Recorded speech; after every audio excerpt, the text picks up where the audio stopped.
Hello, it's Pixie doing another video. It's about Omad really today.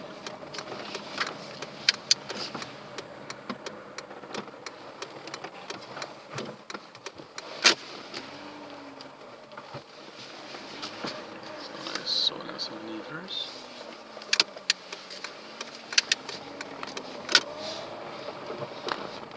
So hopefully my phone sounds a lot better.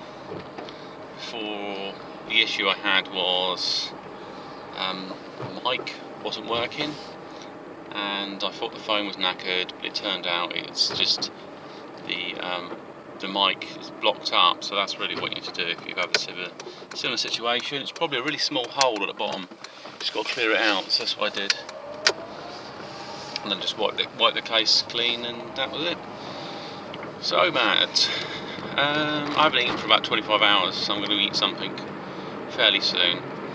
What sometimes happens is if you get tempted to eat slightly earlier, then you have to do the reverse eventually. So it's not really a big issue, because what you end up losing, you gain anyway. You just reverse it round really. And yesterday I had about 8 eggs, 2 sausages, 2 bits of bacon, some tomatoes, some mushrooms, and that was all good for me. I ate a lot of that, it was fine. I don't have to calorie restrict if I don't want to. If I do though, it might create some other things in the body. I get very hungry. And also theories on weight.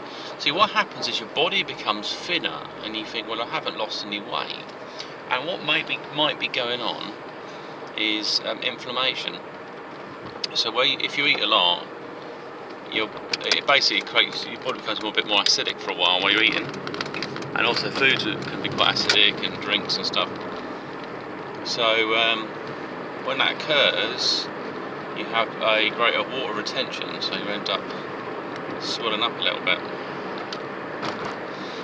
And so when you have one meal a day, your body's got a longer period to go alkaline, and that's really it. Really, you get more alkaline in yourself, which helps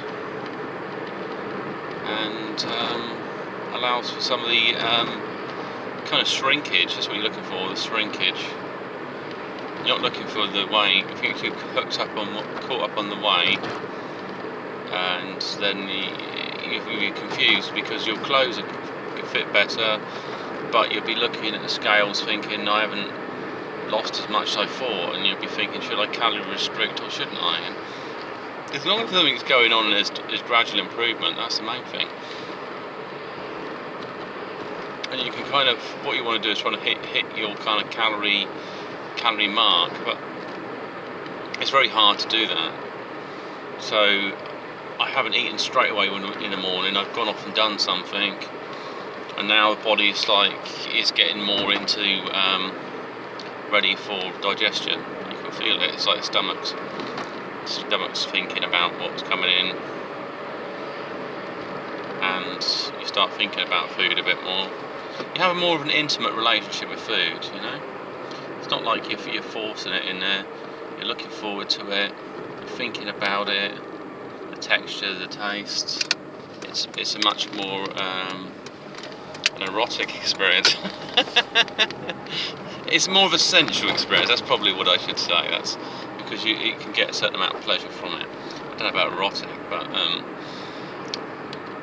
you have to put that down to fasting. Brain's looking for words now.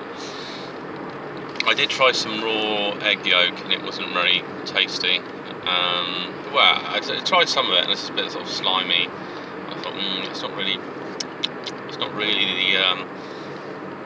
so tasty. I mean, maybe if you blended it up, I guess it might taste better, or put it with something.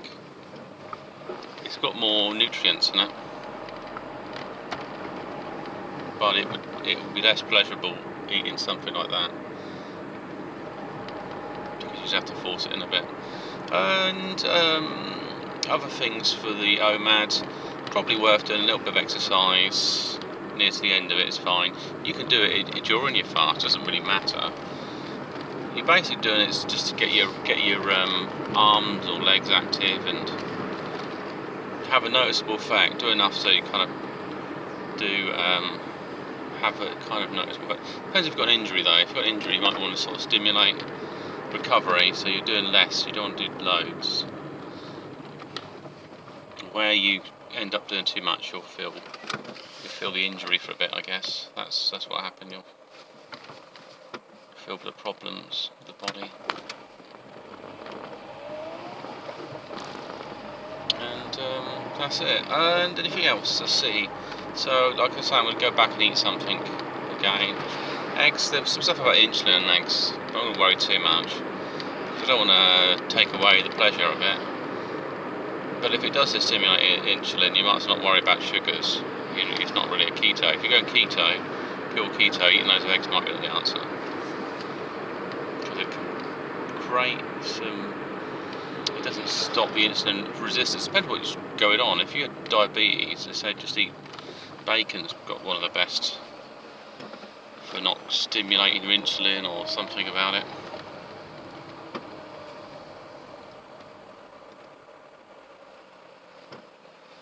And there's a good reason as well. There's probably other reason is pigs sometimes are prone to having diabetes, but they treat them with they give them something like chromium oxide, and there's something else, so they overcome that, and it's likely that'd be in the meat as well for their glucose absorption. Then a pig eats everything, so it's a bit of a mixed bag. Other things going on. I sent my letter off ages ago. Now the thing is that, so I sent a letter to someone I fell out with basically, because I would love to get in contact with her again. But it's up to her on that. It's what is the correct level of contact? Because Pump It was headspace, they're not in the right headspace. And what other people might say, you don't have to go by their rules, but you do have to give a woman a lot of space, or man, you may give the bloke a lot of space to think about stuff. You know, if you had a good relationship with us at some point, then it may be worth working on, or maybe not. You know, maybe it never really got started, so you can still come back and address it. There's no wrong or right answers, so you just have to probably adapt your approach. And then work on yourself is the main message. Work on yourself space. So for me, I sent it, but the main thing is not a validation. Love letters are validation. I love you, or do you love me? So it creates this polarization of what you think and what they think. Even if you don't intend it to be that way, it still happens anyway. Because you're asking the question. So you don't want a validation.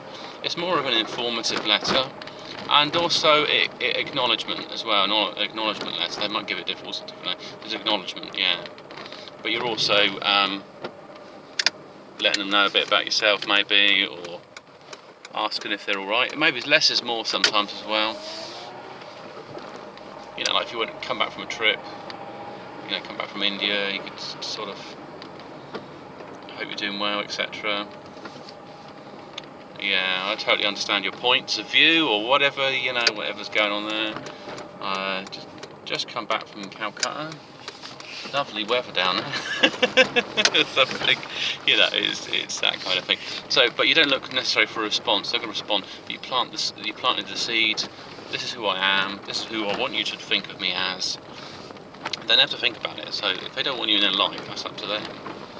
But you may have another crossroads. You may say, I'll give it a year, and then I just say, you know, hope you're all right. And it's just because you care. Because some people, they get depressed, they disappear off the grid.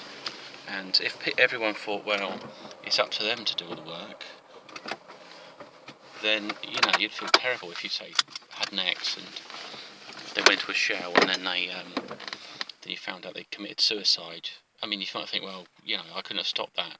Then you're thinking, shit, I was thinking about contacting them. If I contact that, it could have created a different scenario. I mean, I don't think that's going to happen. I'm just saying this is one of the reasons.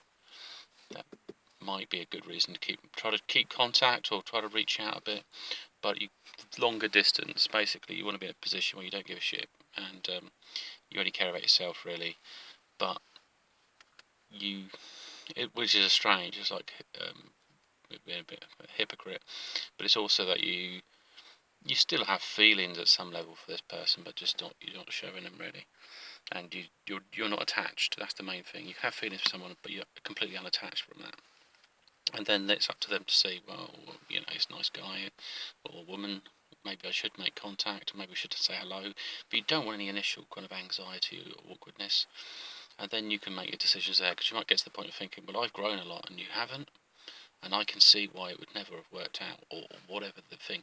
And you might, or also the type of relationship you might have as a friendship. You might say, well, it's good to be a friend, but I'm not going to be there every time, all the time, because there's a lot going on in that person's life, and they don't want your help, and they need to sort it out themselves. So there's all sorts of things. Anyway, this is a big sign off, and I will speak to you.